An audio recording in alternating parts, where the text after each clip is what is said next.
Alors encore une fois, je vous souhaite la bienvenue. Nous avons eu un petit problème technique et non pas causé par nos propres installations, mais causé par YouTube qui nous a lâchés d'un seul coup. Donc si jamais ça se reproduit, sachez que nous enregistrons la prédication et que vous pourrez la réécouter en différé.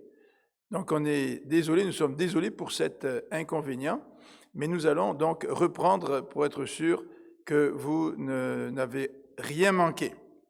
Donc je vous souhaite encore une deuxième fois la bienvenue. Je voudrais aussi vous remercier pour vos prières. Nous sommes revenus du camp Patmos, Marie-France et moi, et j'ai enseigné la parole de Dieu le matin et le soir pendant une semaine. Et c'est un privilège pour nous d'aller là-bas, de pouvoir nous plonger dans la parole de Dieu, en même temps profiter du terrain, profiter du beau temps. Et en fait, nous n'avons eu qu'un jour de pluie. Donc, dans l'ensemble, les vacances ont été excellentes et le camp s'est très bien adapté à la Covid.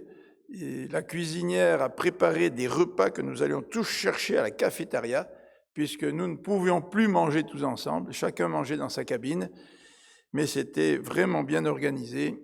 Et grâce à Dieu, personne n'a été infecté de la Covid durant tous les camps pendant l'été. Et aujourd'hui commence le camp numéro 6, le camp de famille numéro 6, donc le dernier camp. Et nous continuons à prier Dieu pour que Dieu puisse protéger ses enfants durant cette dernière semaine. Samedi qui s'en vient, le 22 août, nous allons avoir le service commémoratif d'Albert, notre frère, et vous pourrez venir à partir de 10 heures présenter vos condoléances à la famille. Et le service commencera à midi. Et si vous voulez venir au service, il faudrait par contre vous inscrire. Il en est de même aussi pour dimanche prochain, le 23 août, nous allons avoir notre premier service ici à l'église. Donc si vous voulez y assister, nous vous demanderions de suivre les recommandations que nous allons vous envoyer par lettre d'ici une journée ou deux. Nous allons donc vous communiquer quelles sont les consignes que nous allons respecter pour la réouverture de l'Église.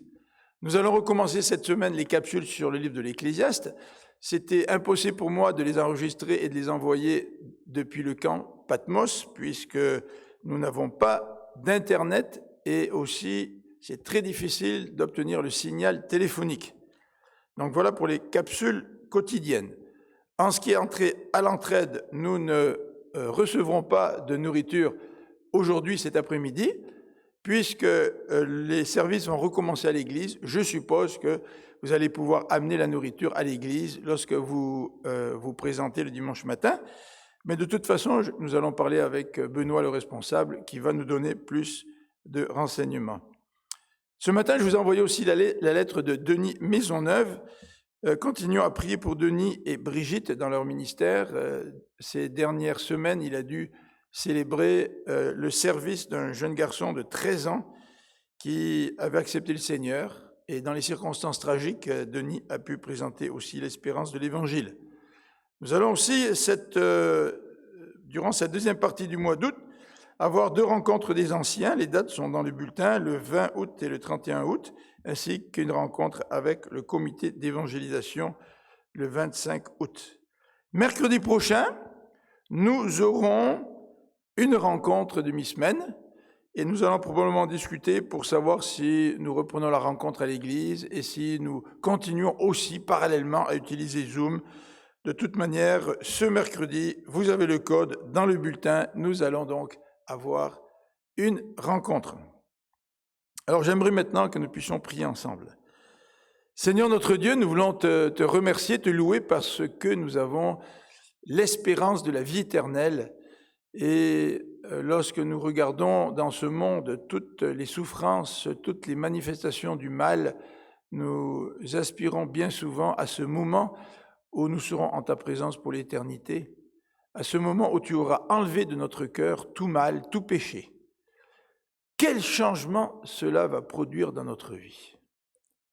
Et nous voulons te remercier pour cela. Seigneur, nous allons revoir notre frère Albert, nous allons revoir tous nos proches, ceux que nous aimons, qui t'ont accepté comme Seigneur et Sauveur.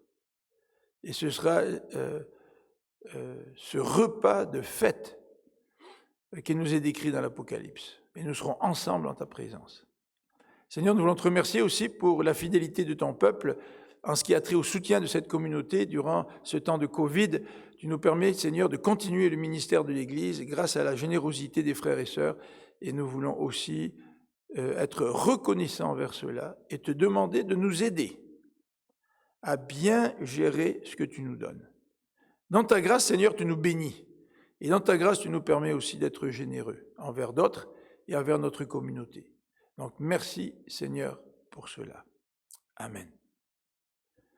Alors, c'est avec plaisir que je vais céder la place à Pasteur Sem pour qu'il puisse nous présenter la parole de Dieu.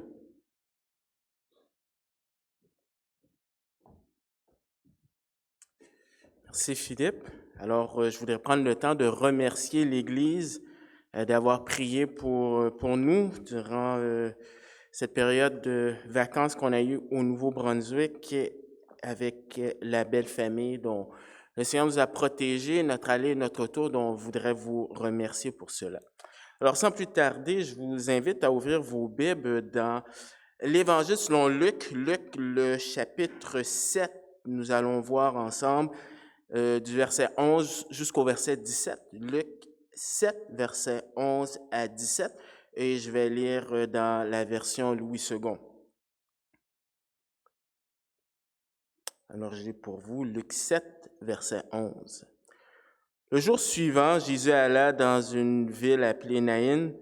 Ses disciples et une grande foule faisaient route avec lui. Lorsqu'il fut près de la porte de la ville, voici, on portait en terre un mort, fils unique de sa mère, qui était veuve.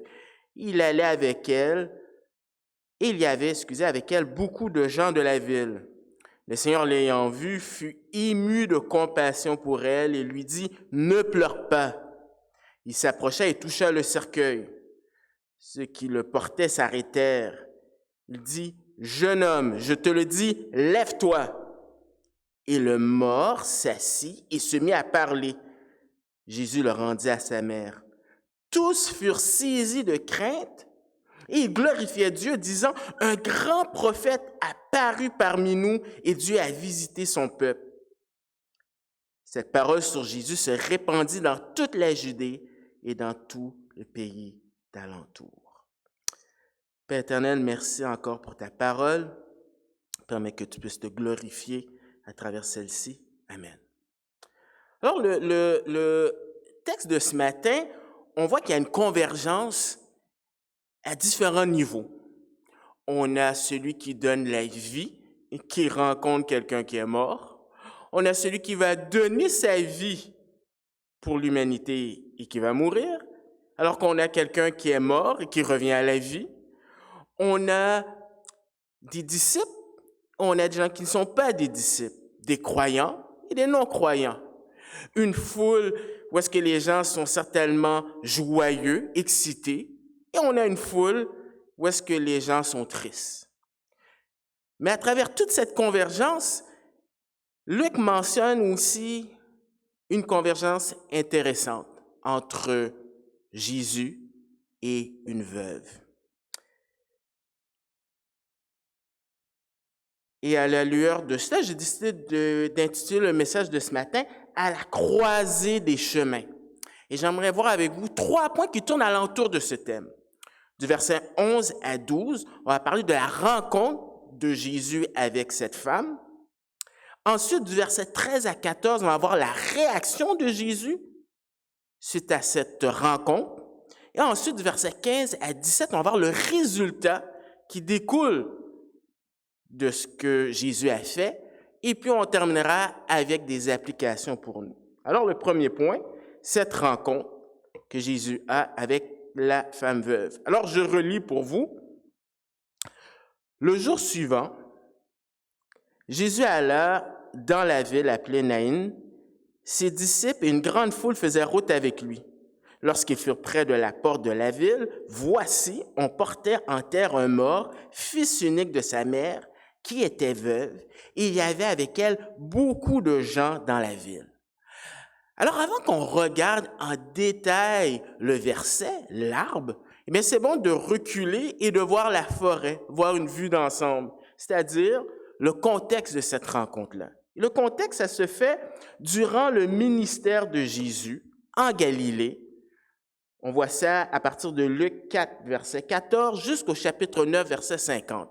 Certaines personnes pensent que Jésus est resté un an et demi en Galilée. Mais le début de son ministère en Galilée, Luc mentionne deux thèmes qui s'interposent ou qui reviennent souvent. Celui du discipulat, un disciple, c'est-à-dire celui qui suit l'enseignement du Maître, à l'occurrence Jésus, et les miracles que Jésus fait pour valider et appuyer son enseignement. Par exemple, on voit dans Luc 4, versets 31 à 44, Jésus qui fait des miracles. Ensuite, on revient avec la notion de disciple dans Luc 5, versets 1 à 11. Ensuite, on revient avec les miracles que Jésus fait dans Luc 5, versets 12 à 26. Ensuite, on revient avec les disciples dans Luc 7, versets 27 à 39. Ensuite, on a des miracles que Jésus fait dans Luc 6, versets 1 à 11. Et on termine avec les disciples à nouveau dans Luc 6, versets 12 à 16.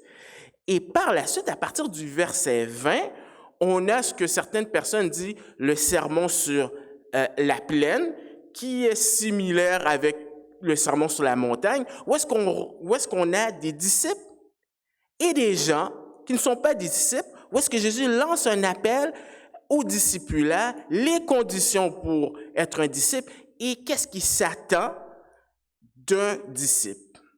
Alors, au chapitre 7, Jésus fait un miracle à Capernaum, où est-ce qu'il va guérir le serviteur d'un centenier sans l'avoir vu, un miracle à distance. Et finalement, on arrive dans cette nouvelle péricope. Mais quand on étudie un texte narratif, il y a des marqueurs qui nous indiquent qu'on passe à un sujet suivant. Et le marqueur ici, c'est un marqueur de temps. On a le jour suivant. Mais littéralement, on a un adverbe qui indique vraiment que un temps s'est écoulé et littéralement, c'est « il arriva dans la suite ». Donc, cela ne veut pas nécessairement dire que l'événement s'est déroulé tout de suite le jour suivant. Mais qu'est-ce qui est important, c'est que Luc montre le lien qu'après l'événement à Capernaum, eh bien, il présente une autre facette du ministère de Jésus. Donc, on voit Dieu le Père qui orchestre un ordre, un agenda pour son Fils, et Jésus est conscient de cela. Il est conscient parce que si nous tournons nos Bibles dans Luc 9, verset 51, qui est la fin de son ministère en Galilée, on nous dit dans Luc 9, verset 51, « Lorsque le temps où devait être enlevé du monde approcha, Jésus prit la résolution de se rendre à Jérusalem. » Donc Jésus est conscient que son temps, eh bien, ce n'est pas un hasard, une coïncidence, et Jésus gère son temps selon la volonté de Dieu le Père. Mais nous aussi, on devrait avoir la même attitude que Jésus. Dans cette courte période que nous avons sur terre, nous devons avoir la perspective de l'éternité et de bien gérer notre temps. On devrait avoir la même attitude que Jonathan Edwards. Jonathan Edwards qui a écrit 70 résolutions.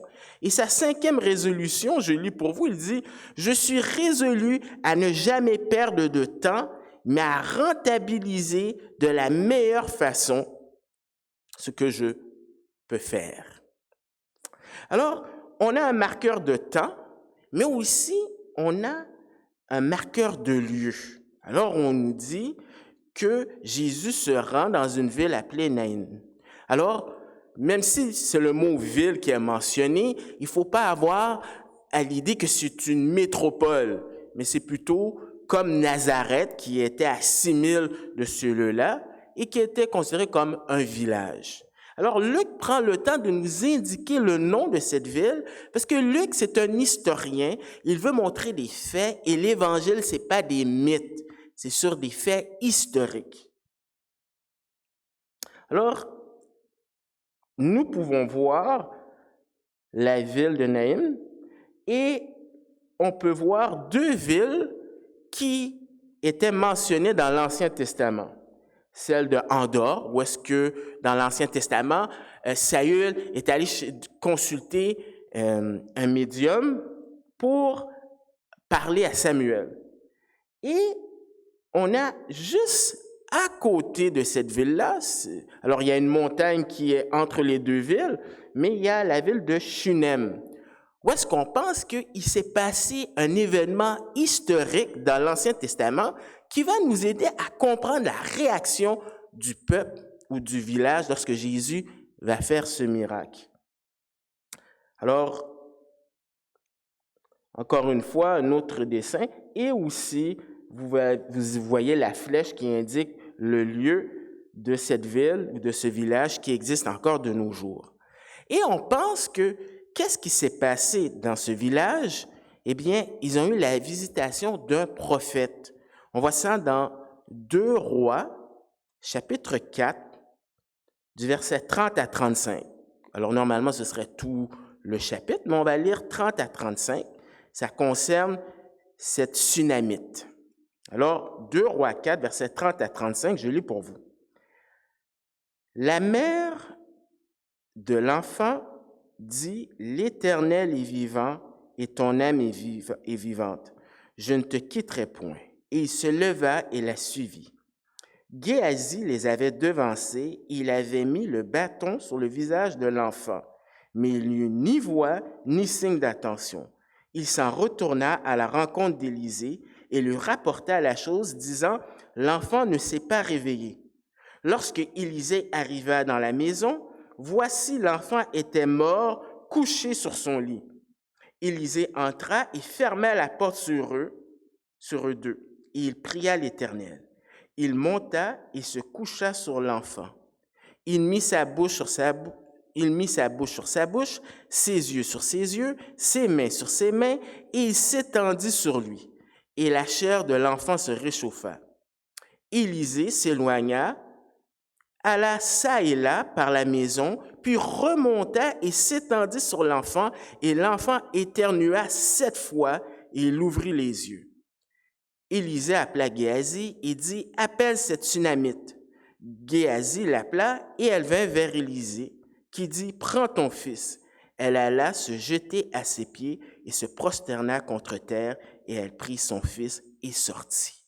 Donc, quand on comprend l'historique qui s'est passé juste à côté du village de Naïn, eh bien, ça va nous permettre de comprendre la réaction du peuple lorsque Jésus fait ce miracle.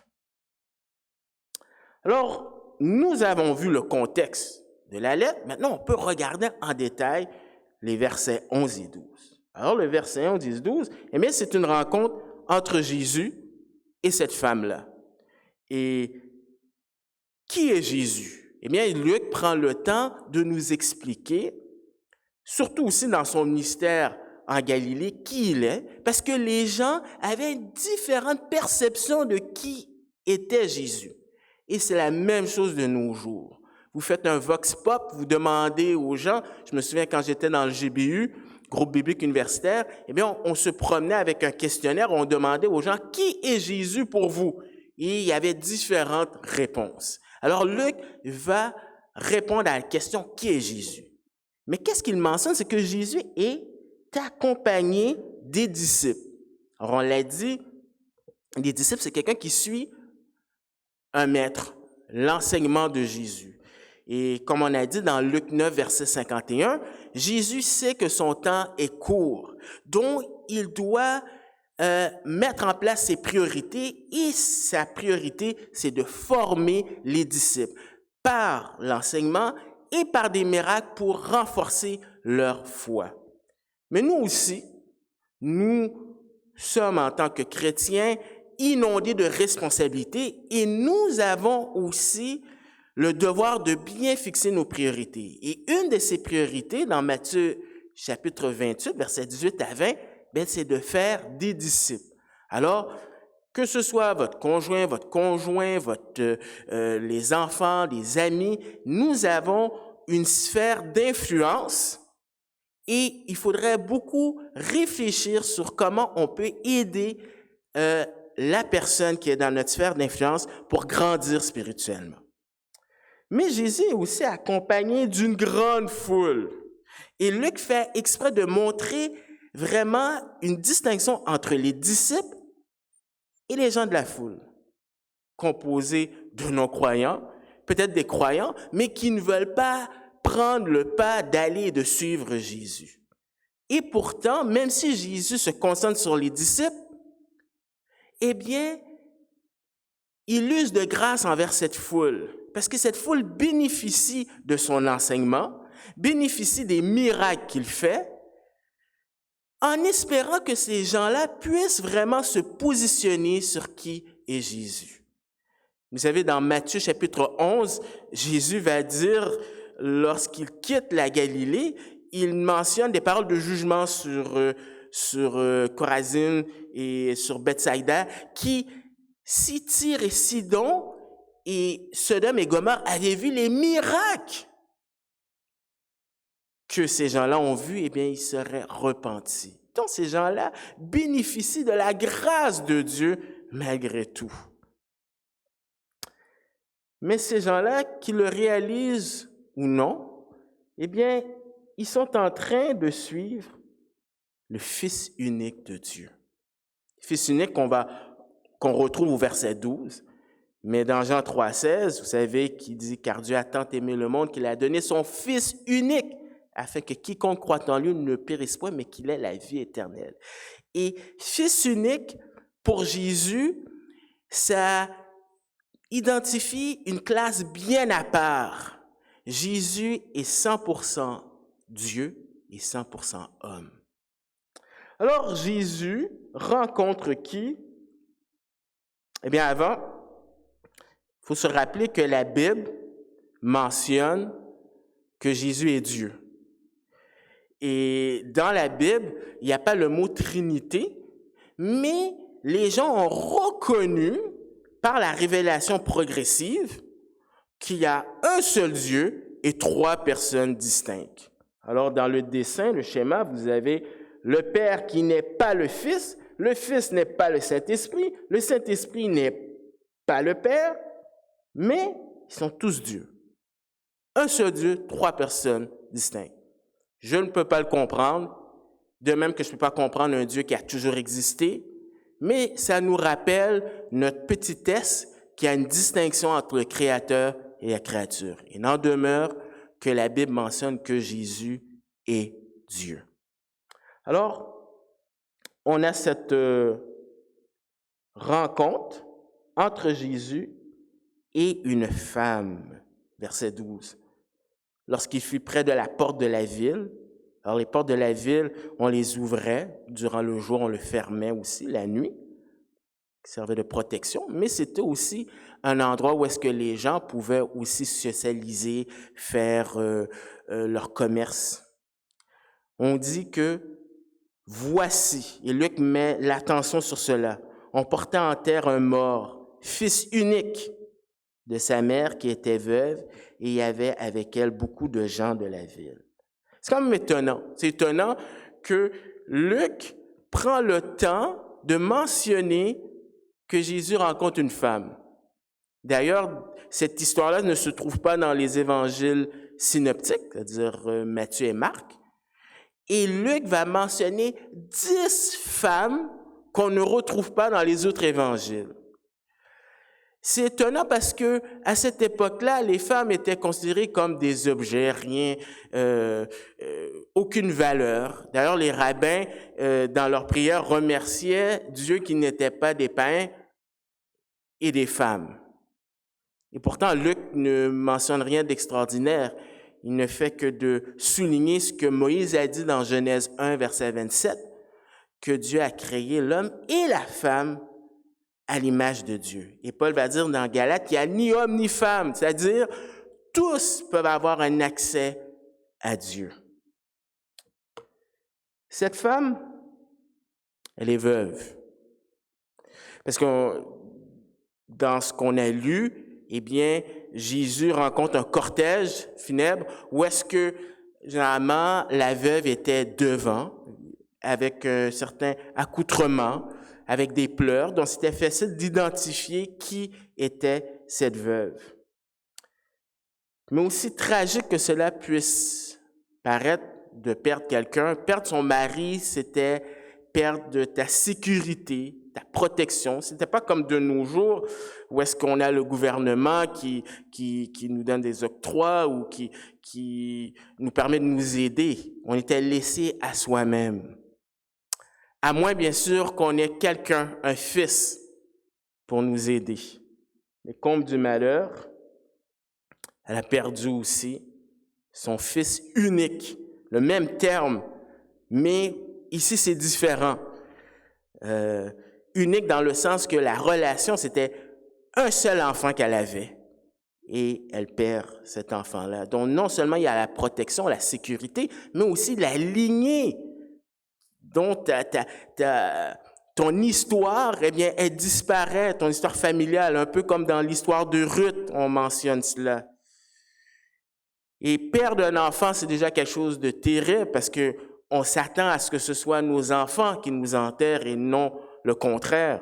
Mais c'était son fils unique. Et la Bible mentionne cela au moins 2 ou 3 reprises de l'ampleur de perdre un fils unique. Par exemple, dans l'Ancien Testament, dans Amos 8, verset 10 et Zacharie 12, 10, on parle de cela.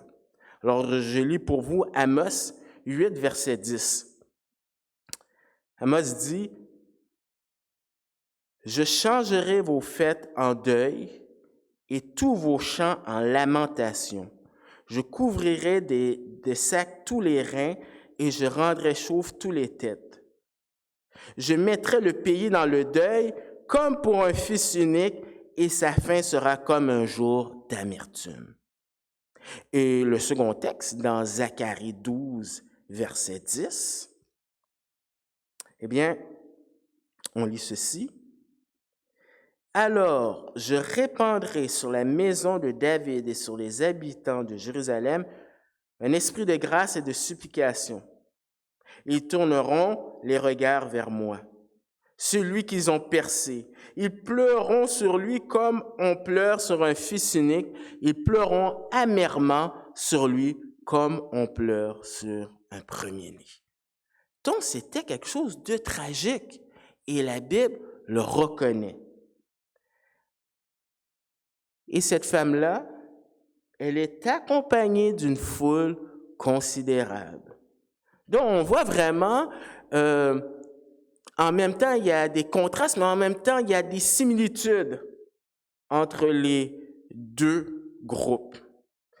Accompagnée d'une foule considérable parce que, à l'époque, c'était la coutume que quand quelqu'un était décédé, on enterrait la personne hors du village, ça se faisait la même journée, et par sympathie, solidarité, on suivait l'individu et on suivait la famille. On a un exemple dans l'Ancien Testament avec David qui pleure sur la mort de Abner qui a été tué par Joab et David incite le peuple à le suivre. Et c'est ce qu'on a. On a une foule de personnes qui sont en train de suivre cette femme. Mais arrêtons-nous quelques instants pour parler de la mort. Nous n'avons pas besoin de se projeter 2000 ans pour comprendre que qu'est-ce qui est arrivé à cette veuve, un jour, on va le vivre. Ou bien, on fera partie du cortège, ou on sera dans le cercueil. C'est une réalité. D'ailleurs, la semaine prochaine, eh bien, il y aura le service pour commémorer le départ de notre frère Albert. Pendant cet été, il y a l'enfant des Gérard qui est décédé, Pascal. Et la façon comment le monde gère la mort est différente de la vision biblique. Généralement, des fois, c'est tabou, on ne parle pas de la mort, ou on a un peu l'attitude de Walt Disney. Je dis Walt Disney parce que dans l'histoire du Roi Lion, lorsque le père explique à son fils qu'un jour il devra mourir, eh bien, il parle du cycle de la vie et que c'est ainsi, ça va comme ça, c'est normal. Or, la Bible présente la mort comme quelque chose de négatif parce que la mort est présentée comme un ennemi, le dernier ennemi. Et il n'y a absolument rien de réjouissant à la mort. Alors, les gens pourraient se demander, oui, mais si Dieu est bon, pourquoi permet-il qu'il y ait la mort? Eh bien, ce dessin que j'ai déjà présenté explique que Dieu de toute éternité est bon. Donc, il ne faut pas blâmer Dieu. Dieu, plusieurs fois dans la Bible, dit qu'il n'y a pas de ténèbres en lui. Dieu est amour. Et lorsqu'il a créé, dans le deuxième volet du graphique, la création était bonne. Il met l'accent sur ça. Il n'y avait pas de mort. Mais à partir de Genèse chapitre 3, l'homme a péché. Et la mort est venue. Une mort spirituelle, on est séparé de Dieu. Et les conséquences sont qu'on est mort aussi physiquement. Ce qui fait en sorte que maintenant, dans notre réalité présente, eh bien, il y a de la mort. Or, certes, on bénéficie de la bonté de Dieu, mais dans un monde pécheur, il y a la mort. Jusqu'au jour où Jésus reviendra, il y aura une séparation. Pour toujours. Où est-ce qu'il n'y aura plus de pleurs, il n'y aura plus la mort. Et ce que Jésus va faire, c'est une anticipation du futur. Mais si on rejette la Bible, si on croit que c'est des balivernes, des histoires à faire dormir debout, eh bien, on est placé avec la troisième option. Pour toujours, il y aura la mort, le bien, le mal, la souffrance pour le restant de l'humanité.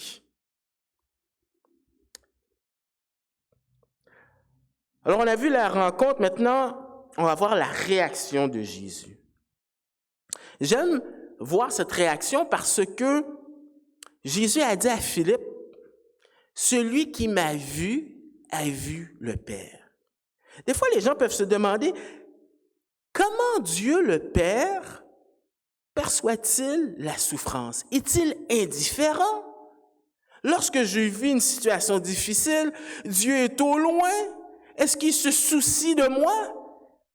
Bien, la réponse est, en regardant Jésus, on comprend comment le Père est. Alors, je dis pour vous 13 à 14, « Le Seigneur, l'ayant vue, fut ému de compassion pour elle et lui dit, « Ne pleure pas. » Il s'approcha et toucha le cercueil. Ceux qui le portaient s'arrêtèrent. Il dit, « Jeune homme, je te le dis, lève-toi. » La réaction? La compassion.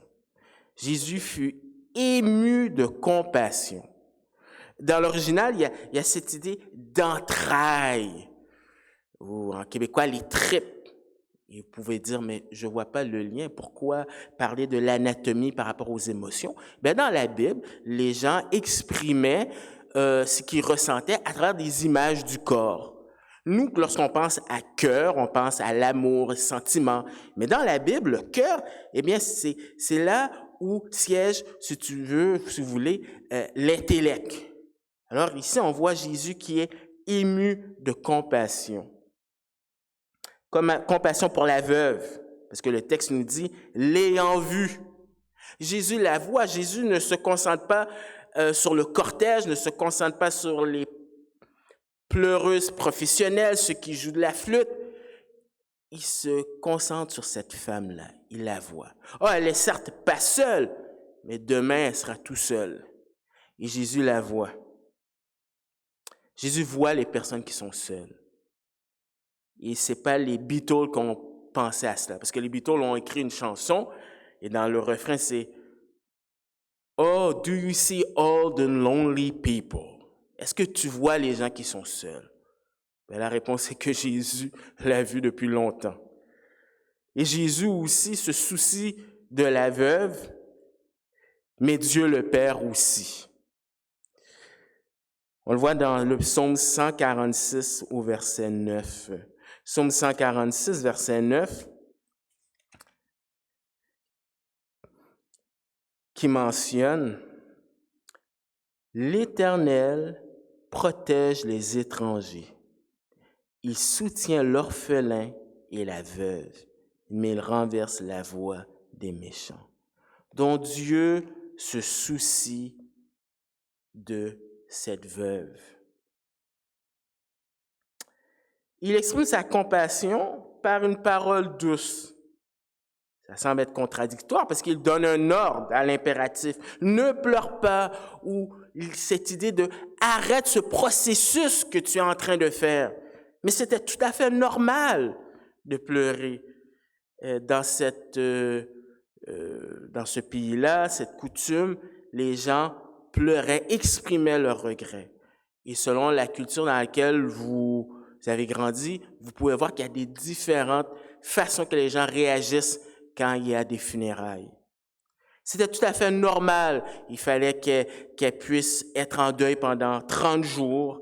Et ils étaient même accompagnés de pleureuses professionnelles et des gens qui jouaient de la flûte. Et même si tu étais pauvre, eh bien, on pouvait te fournir au moins 2 personnes qui jouent de la flûte avec quelqu'un qui pleure.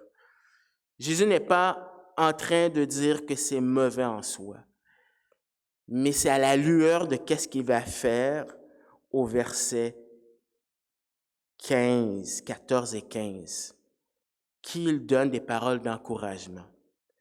Non seulement à la lueur de qu'est-ce qu'il va faire présentement, mais dans le futur. Dans Luc, chapitre 6, verset 21, et dans Apocalypse 21, verset 4. Alors d'abord, Luc 6, verset 21, eh bien, Jésus dit ceci. « Heureux vous qui avez faim maintenant, car vous serez rassasiés. » Et ce qui nous intéresse, la partie B. « Heureux vous qui pleurez maintenant, car vous serez dans la joie. » Et dans Apocalypse 21, verset 4,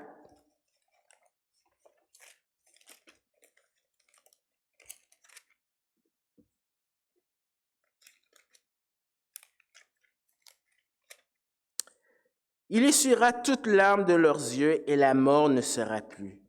Il n'y aura plus ni deuil, ni cri, ni douleur, car les premières choses ont disparu. Donc, c'est à la lueur de tout cela que Jésus vient et donne une parole d'encouragement. Mais tout cela se fait indépendamment de la foi de la veuve. Il y a des moments où Jésus va faire des miracles, il va susciter la foi de ses interlocuteurs et souvent des disciples pour renforcer leur foi sur qui est Jésus, car Jésus va partir. Mais ici, l'accent n'est pas mis sur cela. L'accent est mis sur qui est Dieu, un Dieu de compassion. Et des fois, ce n'est pas une excuse, mais des fois, les gens peuvent refuser l'Évangile parce qu'ils ont des idées préconçues. Si on leur dit que Dieu est un père et qu'ils ont eu un mauvais père, eh bien, ils vont associer ça, ils vont trouver des excuses. Si on parle de l'Évangile, on parle de Jésus, les gens peuvent avoir dans leur tête l'exploitation que les religions font des hommes. Mais ici, Luc veut nous montrer, l'emphase est mise sur qui il est, pour pouvoir, si vous voulez, enlever les barrières, désamorcer les mécanismes de défense, pour que justement, quand tu connais qui est Dieu, tu peux mettre ta confiance en lui. Mais la compassion n'est pas tout. Il y a aussi son autorité. Parce qu'on a beau avoir de la compassion, mais on est limité en tant qu'humain. Si quelqu'un souffre, on peut être là pour encourager, mais ça s'arrête là. Mais Jésus va beaucoup plus loin. On voit son autorité par le fait qu'il touche un impur. Le texte dit, il s'approchait et toucha le cercueil. Et il faut comprendre ici, cercueil pas comme nous au 21e siècle, mais plutôt un peu comme une civière. Et c'est sûr qu'en touchant la civière, tu touchais l'individu. Et le livre de Nombres nous dit dans Nombre 19, versets 11 et 13, que lorsqu'on touche un mort, eh bien, on est impur. Alors, Nombre 19, versets 11 et 13, eh bien, nous lisons, « Celui qui touchera un mort, un corps humain, quelconque, sera impur pendant 7 jours. » Au verset 13, « Celui qui touchera un mort, le corps d'un homme, qui sera mort et qui ne se purifiera pas sur le tabernacle de l'Éternel, celui-ci sera retranché d'Israël, comme l'eau de purification n'a pas été répandue sur lui, il est impur et son impureté est encore sur lui. » Mais si les lecteurs qui ont lu l'Évangile de Luc savent que dans Luc 5, versets 12 à 14, Jésus va toucher un lépreux et il n'est pas affecté et le lépreux est guéri. Donc, on peut anticiper que cela n'affecte pas Jésus. Son autorité, parce qu'il arrête un cortège. À l'époque, lorsque tu voyais un cortège funèbre, eh bien, tu te tassais, tu laissais place au cortège et même tu le suivais. Et il y avait des répercussions à pouvoir empêcher et d'arrêter cela. Et Jésus arrête ce cortège. Et comble du malheur, il ordonne aux morts de se lever. Il donne un ordre. Il dit, « Jeune homme, je te le dis. » Donc, c'est personnel. Remarquez que celui qui est mort, c'est un jeune homme. On ne sait pas son âge. Des fois, un jeune homme peut aller jusqu'à 40 ans. Mais c'est intéressant de voir que la mort, eh bien, elle touche n'importe qui, qu'importe ton sexe, ta culture, ton âge.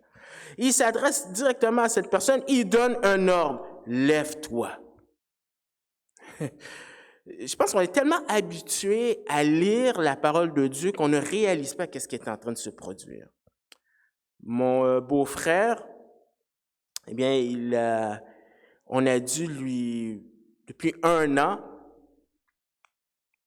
il a des implants parce qu'il avait de la difficulté, des problèmes de surdité.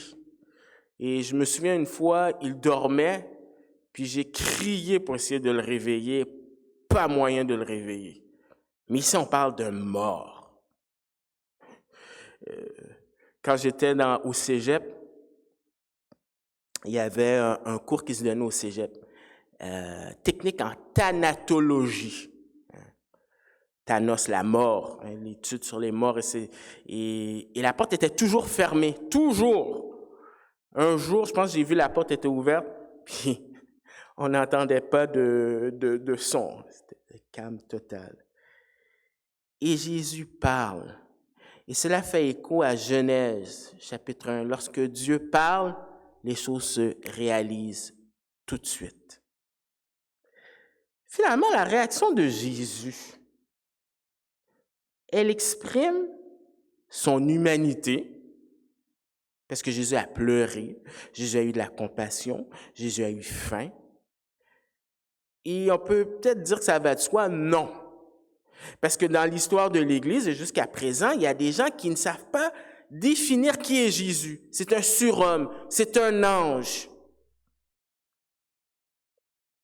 D'ailleurs, l'histoire de l'Église, il y a eu différents conciles où est-ce qu'ils ont dû débattre et dire qui est Jésus. Mais cet événement exprime aussi sa divinité. L'autre extrême, ça ne va pas de soi aussi. Il y a plein de mouvements, des gens qui pensent que Jésus n'est pas Dieu. D'ailleurs, dans le verset 13, on a le mot « le Seigneur », « kurios », qui souvent fait référence à Dieu. D'ailleurs, qu'est-ce qui est spécial, c'est que avant d'arriver dans Luc 7, verset 13, Seigneur est utilisé 41 fois par Luc. 31 fois, c'est pour faire référence à Dieu le Père. 9 fois, c'est pour faire référence à Jésus, mais c'est à travers un récit, un dialogue. Mais ici, c'est la première fois que Luc mentionne de lui-même le Seigneur.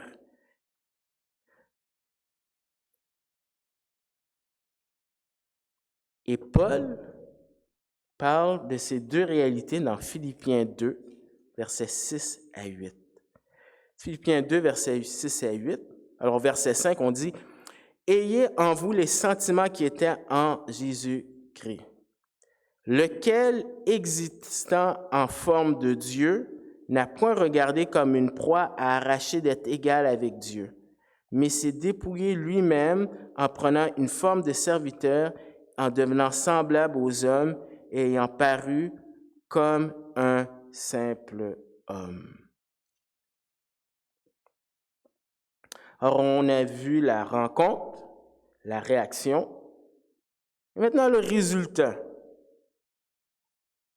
Tout d'abord, on voit le fils de la veuve, verset 15. « Et le mort s'assit et se mit à parler. Jésus le rendit à sa mère. » Le mort se lève. C'est intéressant que Luc mentionne qu'il est mort, mais il est assis. Un terme médical, quand même intéressant. Remarquez que dans la Bible, il y a une distinction entre la résurrection que Jésus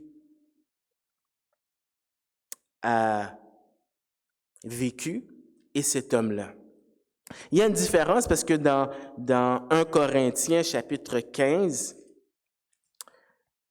au verset 22 et 23, on dit « Et comme tous meurent en Adam, de même tous aussi revivront en Christ, mais chacun en son rang, Christ comme prémisse, puis ceux qui appartiennent à Christ lors de son avènement. » C'est-à-dire que la résurrection de Christ, elle est unique.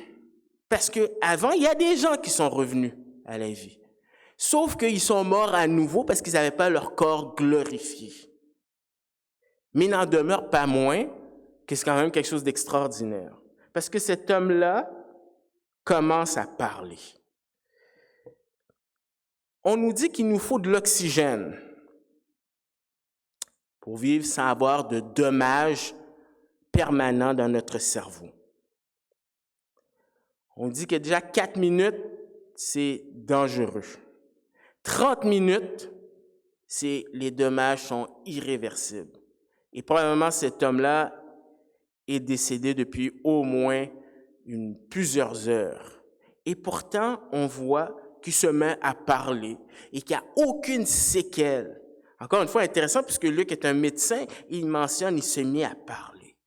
Donc, même si ce n'est pas une résurrection, comme dans 1 Corinthiens, c'est quand même un miracle. Parce que tout est rétabli, aucune séquelle. Et ce n'est pas un zombie, parce que de nos jours, les gens ont une fascination pour les zombies. Non, il est revenu à la vie et il est réuni avec sa mère. Le texte nous dit, Jésus le rendit à sa mère. Et Luc choisit les mots parce que dans la Septante, c'est-à-dire l'Ancien Testament traduit en grec, c'est mot à mot le même événement qui s'est passé avec Élie, lorsque Élie a ressuscité l'enfant d'une veuve. Je vais relire à partir, même si c'est le verset 23, je vais relire à partir du verset 18 pour se remettre en contexte. 1 Roi 17, verset 18. « Cette femme dit alors à Élie, « Qu'y a-t-il entre moi et toi, homme de Dieu? Es-tu venu chez moi pour rappeler le souvenir de mon iniquité et pour faire mourir mon fils? » Il lui répondit, « Donne-moi ton fils. » Il le prit du sein de la femme, le monta dans la chambre haute où il demeurait et le coucha sur son lit. Puis il invoqua l'Éternel et dit, « Éternel, mon Dieu, est-ce que tu affligerais au point de faire mourir son fils, même cette veuve chez qui j'ai été reçu comme un autre? Et il s'étendit 3 fois sur l'enfant, invoqua l'Éternel et dit, Éternel, mon Dieu, je t'en prie, que l'âme de cet enfant revienne au-dedans de lui. L'Éternel écouta la voix d'Élie, et l'âme de l'enfant revint au-dedans de lui, et il lui fut rendu à la vie. Élie prit l'enfant, le descendit de la chambre haute, et dans la maison, le donna à sa mère. Alors, c'est le même mot qui est traduit dans la Septante.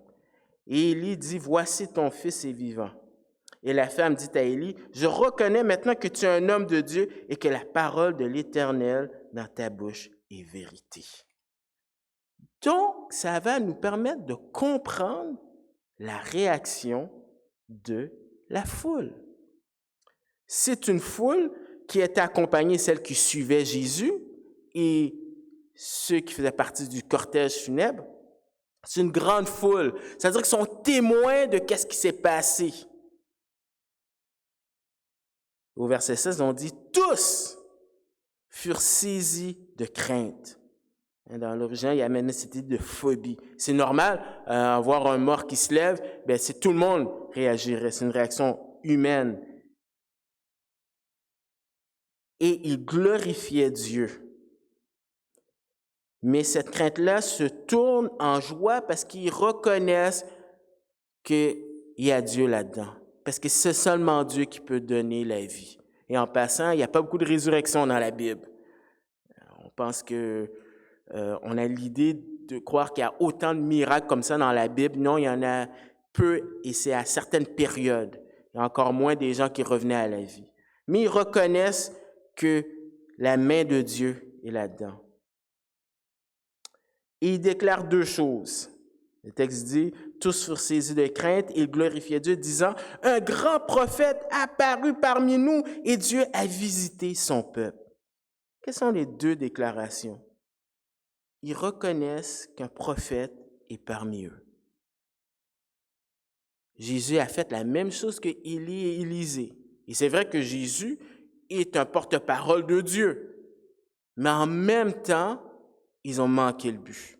En même temps parce que Jésus n'agit pas comme un prophète.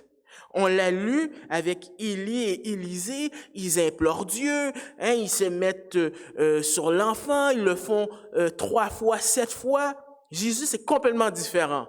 Il prend l'initiative, une parole, hop, guéri. Ça me fait penser dans le Sermon sur la montagne, il dit, vous avez entendu, mais moi je vous dis. Et les prophètes ne disaient pas ça. D'ailleurs, les gens ont tellement pas bien compris que la péricope suivante, qui est Jean-Baptiste, lui aussi est mélangé. D'ailleurs, lui-même va dire, au verset 19, il appela 2 et les envoya vers Jésus pour lui dire, « Es-tu celui qui doit venir ou devons-nous en attendre un autre? »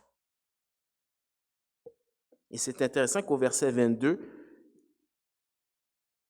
Jésus répond, il leur répondit, allez rapporter à Jean ce que vous avez vu, entendu. Les aveugles voient, les boiteux marchent, les lépreux sont purifiés, les sourds entendent, les morts ressuscitent. Mais ils ont manqué le but, ils n'ont pas pleinement compris. Deuxième chose qu'il mentionne, c'est qu'ils ont été visités par Dieu. C'est vrai, mais dans leur perception, ils ont été visités, indirectement par un prophète, alors que c'est Dieu lui-même qui les a visités. Et dans Luc 19, versets 41 à 44, on voit vraiment que les gens n'ont pas compris. Jésus est beaucoup plus qu'un prophète. Versets 19, 41 à 44, on nous dit, comme il approchait de la ville, Jésus, en la voyant, pleura sur elle, parle de Jérusalem, et dit, si toi aussi, au moins en ce jour qui t'est donné, tu connaissais les choses qui appartiennent à ta paix, mais maintenant ils sont cachés à tes yeux. Il viendra sur toi des jours où tes ennemis t'environneront de tranchées, t'enfermeront et te serreront de toutes parts, et ils te détruiront, toi et tes enfants au milieu de toi. Ils ne laisseront pas en toi pierre sur pierre parce que tu n'as pas connu le temps où tu as été visité. Ah, certes, c'est bien qu'est-ce qu'ils ont fait, mais ils ont manqué l'élément crucial de qui est véritablement Jésus. Finalement, il y a la propagation du message. Cette parole sur Jésus se répandit dans toute la Judée et dans tous les pays d'alentour. Alors, avec cette grande foule, eh bien, le message, on pourrait dire, devient viral. La propagation dans toute la Judée, nord et sud, c'est-à-dire toutes les classes sociales, gouverneurs, prêtres, les gens, tout le monde entend ce qui s'est passé, mais aussi dans les régions environnantes. Et des fois, on ne réalise pas l'ampleur de ce message-là. Si on avait une carte, si vous regardez votre carte dans votre Bible, voici les régions environnantes. Au nord de la Galilée, il y a la province de la Syrie, Tyr et Sidon. À l'est de Juda, il y a Pérée, où est-ce que se trouvait Jean-Baptiste, où est-ce que se trouvait Hérode. La Samarie qui est au sud de la Galilée, la Décapode au sud-ouest, Tétraque, nord-est. Toutes ces régions-là, eh bien, sont habitées par des non-juifs aussi.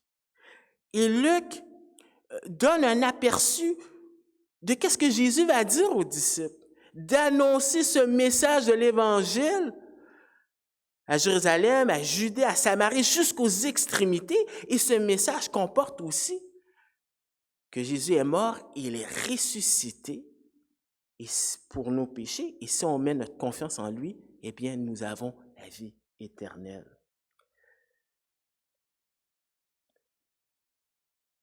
Et bien sûr, le message, c'est sur la personne et l'œuvre de Jésus. Les leaders sont maintenant au pied du mur. Ils ont les informations, ils devront faire un choix. Et on sait qu'ils ont décidé de le crucifier. Mais nous aussi, ce matin, nous sommes placés aussi devant un choix. Après avoir vu ce que Jésus a fait, nous sommes placés aussi à la croisée des chemins. Quelle va être notre attitude? Alors, en conclusion, on a vu cette rencontre, la réaction et les résultats. Quelques points que je voudrais souligner. Ayez de la compassion. Alors, on peut dire ça va de soi? Non. Ça va pas de soi parce que les gens, souvent, sont détestables. Ou souvent, c'est plutôt notre cœur qui est extrêmement dur. Et les disciples, à plusieurs reprises, on voit leur manque de compassion. Mais la motivation pour avoir de la compassion, c'est de voir qu'est-ce que Jésus a fait pour nous. Parce que Romains 5, versets 6 et 10 dit que lorsque nous étions encore des ennemis, Christ est mort pour nous. Et quand on comprend qu'est-ce que Jésus a fait pour nous, eh bien, nous devrions avoir les mêmes yeux que Jésus, c'est-à-dire avoir de la compassion envers les gens qui sont alentour de nous, surtout les gens qui sont vulnérables.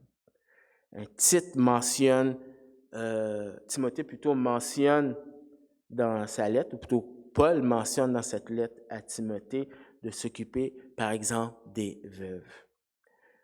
Une autre application, identifier correctement qui est Jésus. Encore une fois, cela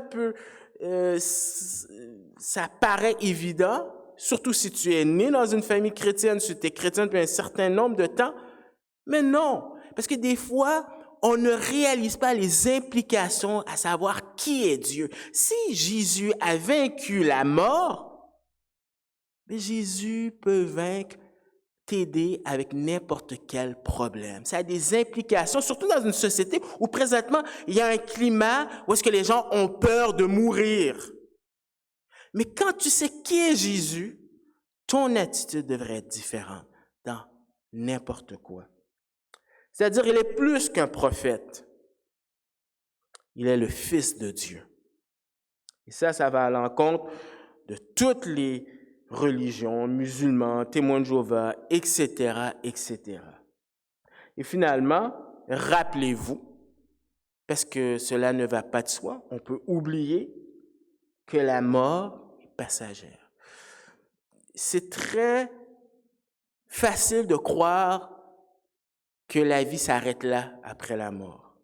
Et contrairement à un auteur chrétien qui a écrit un best-seller qui dit « Your best life now », c'est-à-dire ta vie présente sur Terre, c'est ce qu'il y a de meilleur, eh bien, ça nous fait oublier qu'il faut avoir une perspective de l'éternité. 1 Corinthiens parle de cela, que nous quitterons notre tombe un jour. Nous allons entendre cette voix qui va faire en sorte que nous allons, nous aussi, nous lever. Mais ceux qui croient et qui ont mis leur confiance en Jésus auront leur corps glorifié. Et finalement, se rappeler qu'après la mort vient le jugement. C'est pour ça que c'est important. La décision la plus importante à la croisée des chemins, c'est qu'est-ce que tu vas faire de Jésus. Et je vais terminer avec cette illustration parce que des fois, la foule qui suivait Jésus me fait penser à cette foule qui suivait Forrest Gump. Je ne sais pas si vous avez déjà vu le film Forrest Gump, mais à un moment donné, Forrest Gump se met à courir. Et les gens pensent qu'il embrasse une cause et ils sont en train de courir. Et là, une grosse foule qui le suit, mais les gens n'ont aucune idée qui est Forrest Gump et pourquoi il court. Et des fois, j'ai l'impression qu'on peut faire ça. On peut venir à l'église, on peut faire plein de choses sans connaître qui est Jésus. Mais la bonne nouvelle, c'est que ce matin, nous avons entendu qui il est. C'est le but de Luc, qui a écrit à Théophile, qui est en même temps pour nous de connaître qui est Jésus, pour mettre notre confiance en lui, pour que nous aussi, nous puissions non seulement être ses disciples, être réconciliés avec Dieu, mais aussi avoir la vie éternelle. Prions. Merci, Père éternel, pour ta parole. Merci parce que tu es un Dieu de compassion. Quand tu vois cette humanité qui souffre à cause des conséquences du péché, tu n'as pas dit « bien fait pour vous », mais tu as envoyé ton Fils Jésus. Et aujourd'hui, c'est une période de grâce pour que les gens puissent venir à toi. Permets que les gens puissent reconnaître leur état, mettre leur confiance en toi pour qu'ils puissent avoir la vie éternelle. Et en même temps, nous sommes consolés à savoir que tous nos proches qui sont décédés, qui étaient en toi, eh bien, nous allons aussi les revoir aussi. Merci parce que tu as vaincu le dernier ennemi, la mort. Donc, cette parole permet qu'elle continue à faire du chemin dans notre cœur. Nous te remettons ce culte, cette parole, la semaine, dans le nom de ton Fils Jésus. Amen.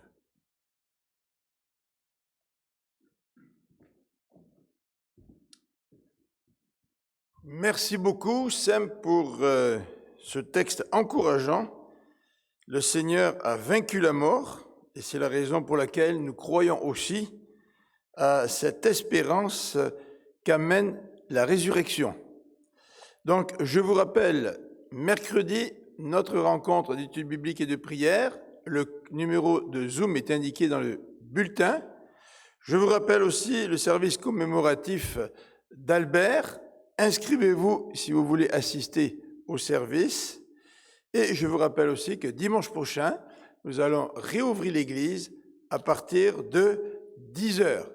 Alors, vérifiez vos courriels. Nous allons, d'ici une journée ou deux, ou maximum mardi, je pense, enfin j'espère, notre comité doit se consulter. La lettre a été écrite.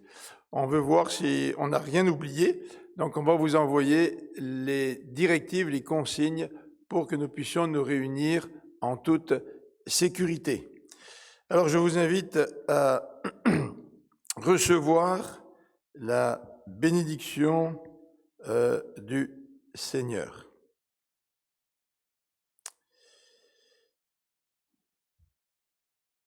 Prions ensemble.